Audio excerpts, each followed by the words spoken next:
So let's continue our unit number first fundamentals of chemistry. So हमारा जो second lecture है उसके SLOs या स्टूडेंट लर्निंग आउटकम्स ये हैं कि आप लोग जान जाएंगे इंशाल्लाह about the history of chemistry, Muslim period and the Muslim scientist. So let's start with the history. लेकिन उससे पहले आप मेरे चैनल को सब्सक्राइब, लाइक एंड शेयर करें ताकि हर नई आने वाली वीडियो का नोटिफिकेशन आपको मिल सके। सो डिस्कवरीज़ देखते हैं कि मुस्लिम साइंटिस्ट ने डिस्कवर क्या किया कि उनकी मेन डिस्कवरीज़ क्या हैं। तो एलिमेंट्स की डिस्कवरी में देखें कि मेन एलिमेंट्स उन्होंने कौन कौन से डिस्कवर किए। तो उसमें आ जाता है हमारे पास arsenic with the symbol AS, antimony with the symbol SB and bismuth with the symbol BI। इसके अलावा इंस्ट्रूमेंट जो उन्होंने डिस्कवर किए, इन्वेंट किए थे, उसमें आ जाते हैं फनल्स, इस टाइप के इंस्ट्रूमेंट होते हैं। इसके अलावा क्रूसिबल ने फिल्ट्रेशन के लिए यूज़ किए जाते हैं। इस तरह से उसकी शेप बनी हुई है। इधर अंदर इसका ऐसा मटेरियल यूज़ किया होता है, मतलब कोई ऐसा केमिकल जो कि पेपर के साथ या किसी और फ़िल्टर के साथ रिएक्शन कर जाए, उसको फ़िल्टर करने के लिए ऐसे क्रूसिबल्स यूज़ किए जाते हैं। यहाँ पे जाली की तरह का जैसे स्ट्रेनर होते हैं उस तरह की यहाँ पे इसकी लेयर बनी हुई होती है, तो फ़िल्टर के लिए यूज़ होता है। इसके अलावा फ़िल्टर पेपर्स या फ़िल्टर्स इन्होंने जस्ट फ़िल्टर्स भी इन्होंने इन्वेंट किए थे, जिसमें पेपर्स आ जाते हैं, स्ट्रेनर वगैरह कुछ टाइप के फ़िल्ट्रेशन के लिए इन्होंने यूज़ किए थे और सबसे पहले इन्वेंट भी इन्होंने किए थे। इसके अलावा जो हमारे पास प्रोसेस आ जाते हैं केमिकल प्रोसेस में, इन्होंने इन्वेंट किया था फ़िल्ट्रेशन। जैसे आप लोग माइंड में लाओ कि आप लोग जब चाय बनाते हो तो उसको स्ट्रेनर से स्ट्रेन करते हो, आप लोग फ़िल्टर करते हो, तो वो जो प्रोसेस है वो फिल्ट्रेशन का प्रोसेस कहलाता है। उसके लिए क्रूसिबल्स भी यूज़ किए जाते हैं, इस तरह फ़िल्टर पेपर भी यूज़ किए जाते हैं, स्ट्रेनर टाइप कुछ इंस्ट्रूमेंट भी यूज़ किए जाते हैं। इसके साथ साथ फर्मेंटेशन का प्रोसेस मुस्लिम साइंटिस्ट ने दिया था। फर्मेंटेशन आप लोग अपने एग्जाम्पल के लिए सोचो कि जब आप लोग आटा जब आप लोग वो ख़मीर हो जाता है कुछ, उसमें आप लोग ये देखते हो कि आप लोग आटा गूंद के कुछ टाइम के लिए रख दो तो उस कुछ टाइम बाद उसका साइज़ जो है वो डबल हो जाता है, इंक्रीज़ कर जाता है। वो यीस्ट की वजह से जो होता है वो प्रोसेस जो होता है वो फर्मेंटेशन का प्रोसेस कहलाता है।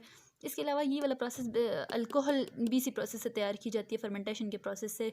आप लोगों की बेवरेजेस में या जो भी है वहाँ पे फर्मेंटेड बेवरेजेस, बेकरीज वगैरह, वहाँ पे फर्मेंटेशन का ही प्रोसेस यूज़ होता है। तो ये मुस्लिम साइंटिस्ट ने दिया था।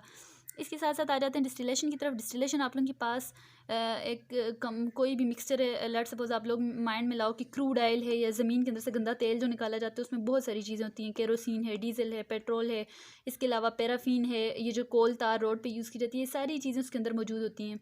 लेकिन उसको सेपरेट करना, फिर उनको एक बड़े कंटेनर में लेके उसको बॉयल किए जाते हैं और हर एक मटेरियल अपने बॉइलिंग पॉइंट के हिसाब से अलग अलग होता जाता है। तो ये वाला जो प्रोसेस है, एक मिक्सचर में से इम्प्योरिटीज़ को या मिक्सचर के जो फ्रैक्शंस हैं उनको सेपरेट करना, ये हमारे पास कहलाता है डिस्टिलेशन का प्रोसेस। ये भी मुस्लिम साइंटिस्ट ने दिया था। उसके साथ साथ सब्लिमेशन का प्रोसेस है। ये एक ऐसा प्रोसेस है जिसमें सॉलिड गैस में चेंज हो जाता है और गैस अगेन सॉलिड में चेंज हो जाता है, लिक्विड में चेंज हुए बगैर। उसकी एग्जांपल मैं आप लोगों को दूं, उसके लिए नफ्थलीन वगैरह, इसके लिए हम लोग सिंपल एक्सपेरिमेंट भी परफॉर्म करते हैं। नफ्थलीन आप लोग लेते हो, सॉलिड फॉर्म में है, उसको आप लोग किसी कंटेनर के अंदर लेते हो, आप लोग उसको हाई टेम्परेचर प्रोवाइड करते हो। जब आप लोग उसको टेम्परेचर देते हो तो टेम्परेचर देने से ही फ़ौरन वो उसमें से धुआं निकलना स्टार्ट हो जाता है। अभी वो लिक्विड नहीं बनती लेकिन वेपर बनना स्टार्ट हो जाते हैं। वेपर जैसे ही इवोपरेट होकर गैस आप लोगों को पता है ऊपर की तरफ जाती है। वेपर जैसे ही ऊपर की तरफ जाते हैं, ऊपर उसको कवर किया हुआ है, कवर करके उसके जो कवर है या लिड है उसके बाहर हम लोगों ने आइस क्यूब रख दिए हैं। तो जैसे ही वो गैस फेज में ऊपर जाता है, ऊपर ठंडा, उसका लिड जो है वो ठंडी हुई है, ऊपर गैस फेज में जाके वहाँ पे वो दोबारा से सॉलिड बन जाते हैं और इस तरह छोटे छोटे सॉलिड्स की फॉर्म में उधर उसकी लिड के साथ यहाँ पे ये चिपक जाते हैं। तो ये प्रोसेस जो है ये सब्लिमेशन का प्रोसेस कहलाता है। Next is extraction. एक्सट्रैक्शन आप लोग ज़मीन के अंदर से मेटल को निकालते हो, वो प्योर फॉर्म में नहीं होती। धात या सोने कोई भी चीज़ है वो ज़मीन के अंदर से जब आप लोग किसी मेटल को निकालते हो वो प्योर फॉर्म में नहीं होती, उसके साथ और भी बहुत ज़्यादा इम्प्योरिटीज़ मिनरल्स की फॉर्म में होती हैं। तो उस चीज़ में से मेटल को अलग करना जो है एक्सट्रैक्शन का प्रोसेस कहलाता है। फिर इसके साथ साथ केमिकल्स जो मुस्लिम साइंटिस्ट ने इन्वेंट किए तो उसमें आ जाता है hydrochloric acid and nitric acid. Hydrochloric acid with the chemical formula HCl and nitric acid with the chemical formula HNO3। चलें अब स्टार्ट करते हैं। फेमस मुस्लिम साइंटिस्ट को देखते हैं। हमारे पास 4 फेमस मुस्लिम साइंटिस्ट हैं, वन बाय वन उनको देखते हैं कि कौन थे। तो स्टार्ट करेंगे हम लोग जाबिर बिन हयान से। First one is Jabir bin Hayyan. उसकी जो बर्थ है, हमारे पास डेट ऑफ बर्थ जो है वो 721 AD थी। इसका इंट्रोडक्शन ये है कि it is known as the father of chemistry. Jabir bin Hayyan is also known as the father of chemistry. ये हमारे पास फर्स्ट साइंटिस्ट है जिसकी अपनी वेल इस्टेब्लिश लेबॉर्ट्री थी, यानी हर किस्म की चीज़ें इसकी लेबॉर्ट्री में मौजूद थी। इसका कंट्रीब्यूशन देखते हैं कि केमिस्ट्री में इसने क्या क्या किया। इसने डिस्टिलेशन का प्रोसेस डिस्कवर किया था, फिल्ट्रेशन का, सब्लिमेशन, एक्सट्रैक्शन ऑफ मेटल, और इसके साथ साथ इसने कुछ केमिकल भी इन्वेंट किए थे जिसमें आ जाते हैं HCl hydrochloric acid, HNO3 nitric acid और lead, white lead, PB symbol है लेड का, ये भी इसने डिस्कवर किया था। इसकी डेथ अगर देखें तो 803 AD में इसकी डेथ हो गई थी। नेक्स्ट चले जाते हैं हम लोग मोहम्मद इब्न ज़करिया अल राज़ी। अल राज़ी, इसको ज़करिया इब्न ज़करिया भी कहते हैं, अल राज़ी भी कहते हैं। डेट ऑफ बर्थ इसकी 864 AD। इंट्रोडक्शन इसका ये है कि ये फिजिशियन भी था, इसके अलावा ये केमिस्ट भी था, फ़िलासफ़र भी था, फिजिस्ट भी था। इसने भी बहुत ज़्यादा काम किए थे। इसकी बुक्स जो हैं 26 बुक्स इसने लिखी हुई हैं, जिसमें से अल असरार जो है ये इसकी फेमस बुक है।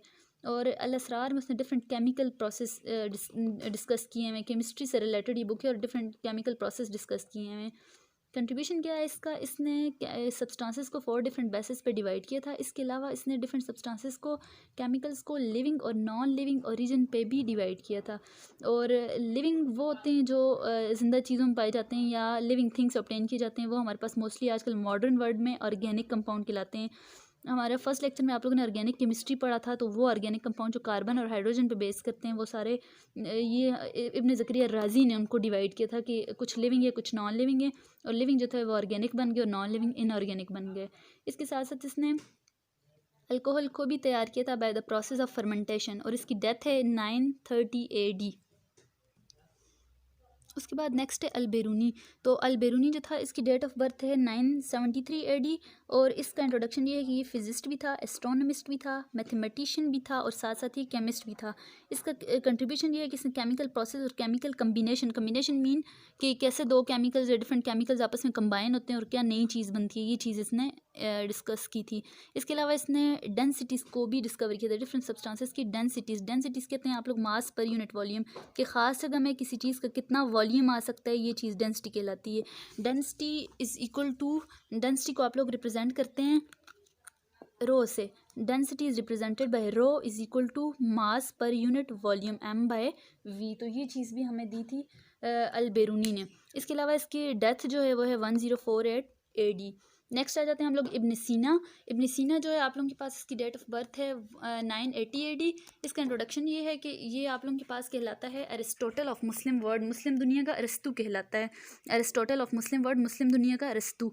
इसके अलावा ये आप लोगों के पास मैथमेटिशियन भी था, फ़िलासफ़र भी था, मेडिसिनल केमिस्ट था। इसने अद्वियात बनाने, मेडिसिन बनाने में इसने काम किया था। बुक्स इसकी 100 से ज़्यादा बुक्स हैं जो सदियों तक यूरोप में पढ़ाई जाती रही। यूरोप ने, अंग्रेज़ों ने इसकी बुक से बहुत फ़ायदा उठाया था। इसके अलावा इसका कंट्रीब्यूशन जो है, इसने जो हम लोगों ने पहले पढ़ा था कि मुस्लिम साइंटिस्ट जो थे उन्होंने ये आइडिया लिया, उनका मेन गोल जो था वो चाहते थे कि मेटल्स को गोल्ड में चेंज करें। तो ये फर्स्ट साइंटिस्ट था, मुस्लिम साइंटिस्ट, इसने अपने ही उसको गोल को ख़त्म किया। उसने कहा ये नहीं हो सकता, कोई भी हर एक मेटल जो है वो गोल्ड में चेंज नहीं हो सकता, मेटल्स को गोल्ड में चेंज नहीं किया जा सकता। ये आइडिया इसने रिजेक्ट किया था। इसके अलावा इसकी जो डेथ थी वो 1037 AD।